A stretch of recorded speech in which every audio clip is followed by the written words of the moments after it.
ಸನ್ಮಾನ್ಯ ಯಡಿಯೂರಪ್ಪನವರ, ಭಾರತೀಯ ಜನತಾ ಪಾರ್ಟಿಯ ರಾಜ್ಯದ ಅಧ್ಯಕ್ಷರಾದಂತಹ ವಿಜೇಂದ್ರ ಅವರ, ಕೇಂದ್ರ ಸಚಿವರು, ರಾಜ್ಯದ ಅಧ್ಯಕ್ಷರು ಆದಂತಹ ಜೆಡಿಎಸ್ ರಾಜ್ಯ ಅಧ್ಯಕ್ಷರಾದಂತಹ ಕುಮಾರಸ್ವಾಮಿ ಅವರ, ಸನ್ಮಾನ್ಯ ಆರ್ ಅಶೋಕ್ ಅವರೇ, ಛಲವಾದಿ ನಾರಾಯಣಸ್ವಾಮಿ ಅವರೇ, ಬಸವರಾಜ ಬೊಮ್ಮಾಯಿ ಅವರೇ, ಸದಾನಂದ ಗೌಡ್ರೆ, ವೇದಿಕೆ ಮೇಲಿರುವಂತಹ ಇನ್ನಿತರ ಎಲ್ಲ ಗಣ್ಯರೇ, ಸಮಯ ಬಹಳ ಆಗಿರೋದ್ರಿಂದ ನಾನು ಇನ್ನಿತರ ವೇದಿಕೆ ಮೇಲಿಲ್ಲ ಇದ್ದವ್ರದ್ದು ಎಲ್ಲರದ್ದು ಹೆಸರನ್ನು ತೆಗೆದುಕೊಳ್ತಾ ಇಲ್ಲ. 2-3 ನಿಮಿಷದಲ್ಲಿ ನಾನು ಕೆಲವು ವಿಚಾರಗಳನ್ನು ಪ್ರಸ್ತಾಪ ಮಾಡಿ ನನ್ನ ಮಾತನ್ನ ಮುಗಿಸ್ತಾ ಇದ್ದೇನೆ. ಸ್ನೇಹಿತರೆ, ನಿನ್ನೆ ಇದೇ ಮೈದಾನದಲ್ಲಿ ಸನ್ಮಾನ್ಯ ಸಿದ್ದರಾಮಯ್ಯನವರು ಬಹಳ ಆಕ್ರೋಶ ಭರಿತರಾಗಿ ಮಾತನಾಡ್ತಾ ಒಂದು ಮಾತನ್ನ ಹೇಳಿದರು. ಕಪ್ಪು ಚುಕ್ಕೆ ಇಲ್ಲ ನನ್ನ ಜೀವನದಲ್ಲಿ. ಸಿದ್ದರಾಮಯ್ಯನವರೇ, ಕಪ್ಪು ಚುಕ್ಕೆ ಅಲ್ಲ, ನಿಮ್ಮ ಸಂಪೂರ್ಣವಾಗಿ ಚುಕ್ಕೆಗಳೇ ಕಪ್ಪ ಚುಕ್ಕೆಗಳೇ ಕಾಣ್ತಾ ಇದ್ದಾವೆ. ಆ ಪ್ರಮಾಣದ ಭ್ರಷ್ಟಾಚಾರವನ್ನು ನೀವು ಮಾಡಿದ್ದೀರಿ. ಒಂದು ಕಪ್ಪು ಚುಕ್ಕೆ ಅಲ್ಲ, ನಿಮಗೆ ಒಂದು ಕಪ್ಪು ಚುಕ್ಕೆ ಮಾಡೇ ಇಲ್ಲ ನೀವು. ನಾವು ಒಪ್ತಾ ಇದ್ದೀವಿ. ಸ್ನೇಹಿತರೆ, ನಿನ್ನೆ ಏನ್ ಹೇಳಿದ್ರು ಅವರು? ಇದು ಪೋಸ್ಟರ್ ಏನ್ ಹಾಕಿದ್ರು? ಜನಾಂದೋಲನ. ಜನಾಂದೋಲನ ಅಲ್ಲ ಇದು, ಇದು ಧನ ಆಂದೋಲನ, ಧನದ ಆಂದೋಲನ. ಭ್ರಷ್ಟಾಚಾರದ ಧನವನ್ನ ಸಂಗ್ರಹಿಸಿ ಚುನಾವಣೆಯಲ್ಲಿ ಕಾಂಗ್ರೆಸ್ನ ಹೈಕಮಾಂಡ್ಗೆ ಕೊಟ್ಟಿರುವಂತಹ ಧನಾನಂದನವನ್ನು ಸಮರ್ಥನೆ ಮಾಡಲಿಕ್ಕೆ ಸಿದ್ದರಾಮಯ್ಯನವರು, ಡಿ.ಕೆ. ಶಿವಕುಮಾರ್ ಅವರು ಜಂಟಿಯಾಗಿ ಬಂದಿದ್ರು. ಒಳಗಡೆ ಹೊಡೆದಾಡ್ತಾರೆ, ಹೊರಗಡೆ ಬಂದು ಬಂಡೆಯಂತೆ ಇದ್ದೇನೆ ಅಂತ ಹೇಳ್ತಾರೆ.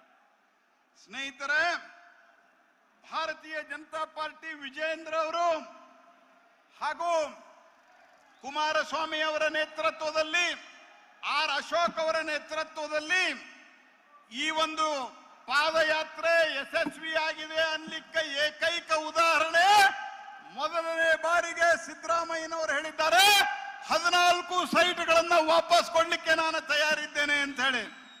ನೀವು 14 ಸೈಟ್ ವಾಪಸ್ ಕೊಟ್ರೆ, ಕಳ್ಳತನ ಮಾಡಿದ ನಂತರ ಕಳ್ಳ ಮಾಲು ವಾಪಸ್ ಕೊಟ್ಬಿಟ್ರೆ, ಕಳ್ಳತನದ ವಸ್ತುಗಳನ್ನ ಕಳ್ಳನನ್ನ ಬಿಡ್ಲಿಕ್ಕೆ ಆಗೋದಿಲ್ಲ. ಕಾನೂನಿನ ಪ್ರಕಾರ ಶಿಕ್ಷೆ ಆಗಲೇಬೇಕು ಅನ್ನುವಂತ ಸಂಗತಿಯನ್ನ ಸಿದ್ದರಾಮಯ್ಯನವರು ಅರ್ಥ ಮಾಡ್ಕೋಬೇಕು.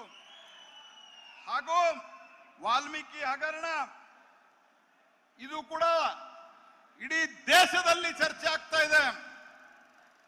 ಮೈಸೂರು ಹಿಂದೆ ರಾಜ ಮಹಾರಾಜರ ಒಳ್ಳೆಯ ಆಡಳಿತಕ್ಕಾಗಿ ಇಡೀ ದೇಶಾದ್ಯಂತ ಇತಿಹಾಸದಲ್ಲಿ ಅತ್ಯಂತ ಸುವರ್ಣಾಕ್ಷರದಿಂದ ಬರೆದಿರುವಂತ ರೀತಿಯಲ್ಲಿ ಚರ್ಚೆ ಆಗ್ತಾ ಇದ್ರೆ, ಇವತ್ತು ಸಿದ್ದರಾಮಯ್ಯನವರ ಹಗರಣ ಕಾರಣದಿಂದ ಚರ್ಚೆ ಆಗ್ತಾ ಇದೆ.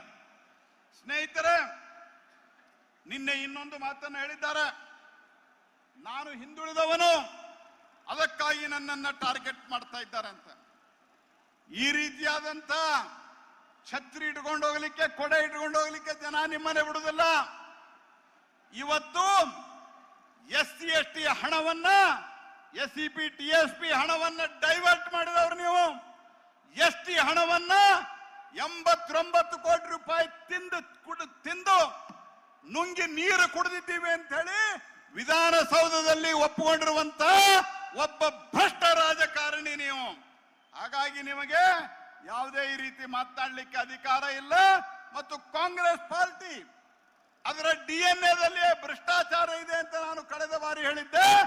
ಅದರ DNA-ದಲ್ಲಿ SC ST OBCಗೆ ಅಪಮಾನ ಮಾಡುವಂತಹದ್ದು ಕಾಂಗ್ರೆಸ್ ಪಾರ್ಟಿಯ DNA-ಯಲ್ಲಿ ಇದೆ. ನೀವು ನೆನಪು ಮಾಡಿಕೊಡ್ರಿ, ಚರಣ ಸಿಂಗರ್ನ ಯಾವ ರೀತಿ ನಡೆಸಿಕೊಂಡ್ರು. ಕೇಂದ್ರದಲ್ಲಿ ಸರ್ಕಾರವನ್ನ ಮಾಡಕ್ ಹೇಳಿ ಚರಣ ಸಿಂಗರ್ಗೆ ಅಪಮಾನ ಮಾಡಿದ್ರು, OBS ದವರಿಗೆ ಅಪಮಾನ ಮಾಡಿದ್ರು. ಕಾಂಗ್ರೆಸ್ ಪಾರ್ಟಿ ಒಬ್ಬನೇ ಒಬ್ಬ ಪ್ರಧಾನಮಂತ್ರಿಯನ್ನು ಇವತ್ತಿನವರೆಗೆ OBC ಮಾಡಿಲ್ಲ. ಈ ದೇಶದಲ್ಲಿ ಪೂರ್ತಿ ಪ್ರಮಾಣದಲ್ಲಿ 10 ವರ್ಷಗಳ ಕಾಲ ಪ್ರಧಾನಮಂತ್ರಿಯಾಗಿ 11ನೇ ವರ್ಷದಲ್ಲಿ ಪ್ರಧಾನಮಂತ್ರಿಯಾಗಿ ಮುಂದುವರಿಯುತ್ತಿರುವಂತಹ ದೇಶದ ಮೊದಲನೇ OBC ಪ್ರಧಾನಮಂತ್ರಿ ಅದು ನರೇಂದ್ರ ಮೋದಿ. ಸ್ನೇಹಿತರೆ, ನೀವು ನಮಗೆ OBC ಪಾಠ ಹೇಳ್ಕೊಡಕ್ ಬರ್ತೀರಿ ಸಿದ್ದರಾಮಯ್ಯನವರೇ? ಭ್ರಷ್ಟಾಚಾರ ಮಾಡೋದು, ಅದಕ್ಕೆ OBC ಕವರ್ ಮಾಡ್ಲಿಕ್ಕೆ ಹೋಗುದು.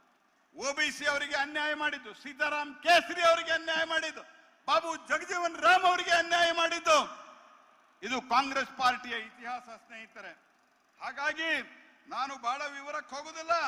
ಈ ಎಲ್ಲ ಸಂಗತಿಗಳಲ್ಲಿ ಕಾಂಗ್ರೆಸ್ ಪಾರ್ಟಿ ಅದು ಹಿಂದುಳಿದವರಿರ್ಲಿ ಮುಂದುವರೆದವರಿರ್ಲಿ ಅಪಮಾನ ಮಾಡುವಂತಹದ್ದು ಕಾಂಗ್ರೆಸ್ ಪಾರ್ಟಿಯ ಒಂದು DNA ಬಂದಿದೆ.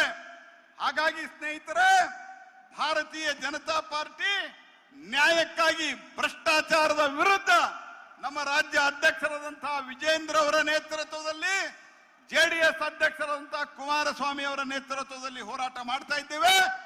ಕಾನೂನಿನ ಪ್ರಕಾರವೂ ಹೋರಾಟ ಮಾಡ್ತೇವೆ, ರಾಜಕೀಯವಾಗಿಯೂ ಹೋರಾಟ ಮಾಡ್ತೇವೆ. ನಿಮ್ಮ ಭ್ರಷ್ಟತನವನ್ನ ಬಯಲು ಮಾಡಿ ಈಗಾಗಲೇ ಮಾಡಿದ್ದೇವೆ. ನಿಮ್ಮನ್ನ ಮನೆ ಕಳಿಸುವವರೆಗೆ ನಾವು ವಿಶ್ರಮಿಸುವುದಿಲ್ಲ ಅನ್ನುವಂತಹ ಮಾತನ್ನ ಹೇಳಿ ಈ ಪಾದಯಾತ್ರೆ ಅತ್ಯಂತ ಯಶಸ್ವಿಯಾಗಿ ಮಾಡಿದ್ದಕ್ಕೆ ಇಬ್ರು ರಾಜ್ಯ ಅಧ್ಯಕ್ಷರಿಗೂ, ವಿಜೇಂದ್ರ ಅವರಿಗೂ, ಕುಮಾರಸ್ವಾಮಿ ಅವರಿಗೂ ನಾನು ಅಭಿನಂದನೆಯನ್ನ ಸಲ್ಲಿಸಿ ನನ್ನ ಮಾತನ್ನ ಮುಗಿಸ್ತಾ ಇದ್ದೇನೆ. ನಮಸ್ಕಾರ. ಎಲ್ಲರಲ್ಲಿ ವಿನಂತಿಯನ್ನ ಮಾಡ್ತಾ ಇದ್ದೇವೆ. ಇನ್ನು ಕೇವಲ 3 ಜನ ಮಾತ್ರ ಮಾತನಾಡುವ